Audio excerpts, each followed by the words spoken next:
about people from the past, like your nana, but less overtly racist. Specifically, our story concerns what happens when those relics go missing. I'll start by giving you just one example. If you go to Greece, you might go to the Acropolis Museum. While you're marvelling at sculptures that are over 2 millennia old, you might notice some odd details, like this sculpture, which appears to have a white foot, or this one, where someone's whole upper half seems to be suddenly and overwhelmingly white, what's known in the art world as Season 2 of The Wire. Well, there is an explanation for where those missing pieces are, and as a British person, I'm a little bit implicated. So the darker stone is the original, whereas this white plaster, that represents what's in the British Museum? Okay. And here it is, in the British Museum. The missing marble head and chest floating in a display space. Yep, we took it. Honestly, if you're ever looking for a missing artefact, 9 times out of 10, it's in the British Museum. It's basically the world's largest lost and found, with both lost and found in the heaviest possible quotation marks there. Specifically, those marbles known in England as the Elgin marbles were taken by Lord Elgin, a 19th century British lord who hacked them off the Parthenon. It's something that the Greeks are understandably furious about because they weren't lost, they were taken, which is clearly worse. It's like being unable to find the last puzzle piece and learning that you didn't actually misplace it. A British earl snuck into your house, stole it, and then sold it to a museum over 1,000 miles away. Greece has been demanding the return of the Elgin marbles for decades now, but the response from some of the British Museum's defenders has been, even by British standards, unbelievably patronising.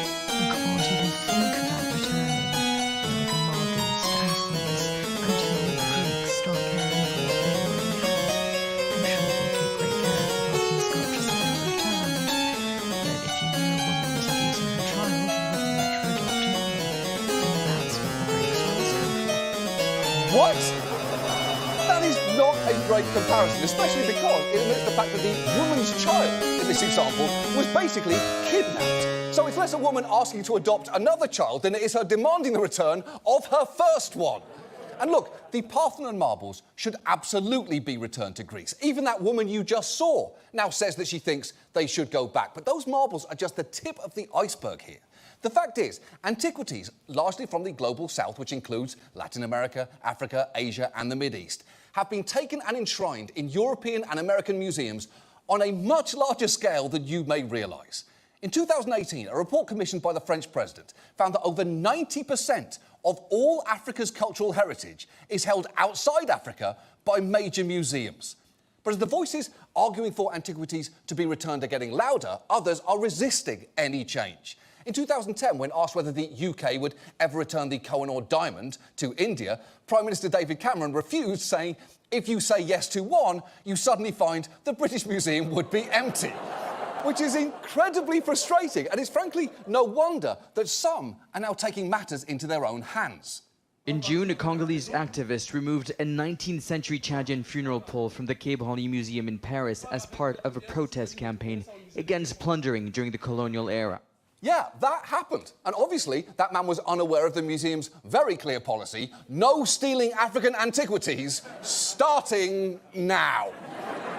So given just how many antiquities in some of the world's most prestigious museums are essentially stolen goods, tonight, let's talk about museums. And this is going to be a larger story than normal, and we're going to do it in 2 main parts. First, in European, concerning how antiquities ended up in museums in the past, and then about the thriving modern market that keeps them supplied with objects to this very day. And look, we don't have time to recap the entire history of colonialism and the plunder of antiquities. There are so many stolen artefacts that we could talk about tonight, from the treasures of Tipu Sultan to the Zodiac of Dendera. But in order to say a lot in a little, let's stay with the British Museum. In its own promotional materials, it makes a big feature of just how important and influential its founding was. In January 1759, the British Museum opened its doors. The first national public museum of the world. Initially, the objects were based on the founding collection of Sir Hans Sloane. And this is Hans Sloane, scholar, entrepreneur, physician, who was connected with the best minds of his time. In fact, our collection has always been about connecting people. OK, First, If you work in I'm gonna IT, say what we're all thinking. you need a Terra. That guy An has all-in-one definitely remote Googled monitoring good and night at the management museum solution to actually run your happened. But if you... Not because he's scared of a big bony dinosaur chasing him, but because when no one is around, he definitely fucks the art, and he definitely doesn't want any of it talking. But that notion of museums as a place for people to connect with our shared history and with cultures all over the world clearly isn't fundamentally bad. But it's also not wholly representative of the actual history of how many museums came to be. For instance, Hans Sloane, who on his best day looked like that, had some interesting connections of his own, specifically the fact that he was married to an heiress to sugar plantations in Jamaica worked by enslaved people, and bought many objects in his collection with that wealth, meaning that the museum's very foundations are inextricably tied up in slavery and colonialism, with the same being true of many of its most prized holdings. Take the Benin bronzes. It's a term that refers to a huge range of objects produced in the Kingdom of Benin, which is currently part of modern-day Nigeria. Now, the Benin bronzes were looted from the palace of the King of Benin, or the Oba, in 1897, after the British military invaded and violently toppled him. That mission was vindictive and it was destructive, but it was also extremely targeted. The British soldiers, armed with machine guns, conquered the city and burned it to the ground, but not before carefully taking thousands of artifacts. They piled them up neatly, photographed them, and even labeled them loot.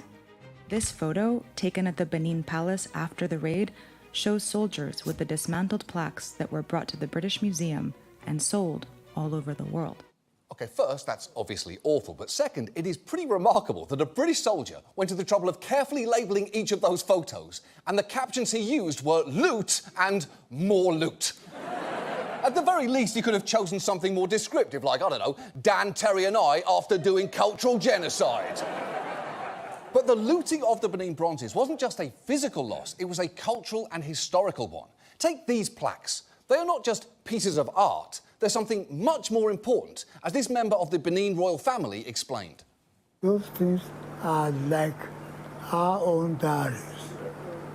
Whatever was significant, the Oba would tell the guild of bronze casters to cast it in bronze, to keep a record. So taking them away was like yanking off pages of our history.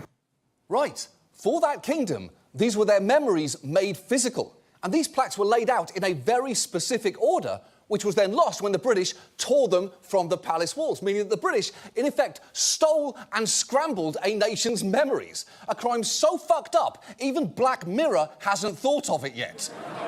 The bronzes are currently scattered among 161 museums and institutions around the world, with only 9 such institutions located in Nigeria. And understandably, there have been calls for the return of the bronzes for decades now, and a handful of museums have complied. But the British Museum, which holds more bronzes than anyone, has repeatedly refused, pointing to the British Museum Act of 1963, which explicitly forbids it from giving an item in its collection away, with very limited exceptions. And the thing is, that law does exist, but laws can also be changed if you want to. And the more you hear British officials talk, the clearer it becomes that that is not what they want at all. Well, I think that they properly reside in the British Museum. The collections of our great national institutions have been developed over many, many centuries, in many times in questionable circumstances. I think the question now is about what we do with these. I love the Benin bronzes. I've seen them many times throughout my life, and I think them being in the British Museum, which is a world repository of heritage, allows people to see it. Yeah, that offensively English man loves the Benin bronzes. And while I'm so glad that Oliver James Dowden, MP for Hertsmere, has seen them many times throughout his life, the fact is not everyone gets to do that, as this Nigerian artist and art historian will attest. 1995, in London. That was my first time of seeing an original ancient Benin artwork. Was, yes, at the British Museum to see for the first time these objects. It was a mixture of pride in the achievement of these ancient artists and anger mixed with a sense of loss. Most Nigerians will never see them. Exactly. DCI, stand up. Or it's best if we step inside, love. Let's find out who our victim is. Are you listening to me? Of course. But it doesn't look like you are. Well, I've seen worse. Brilliant. Now we're getting somewhere.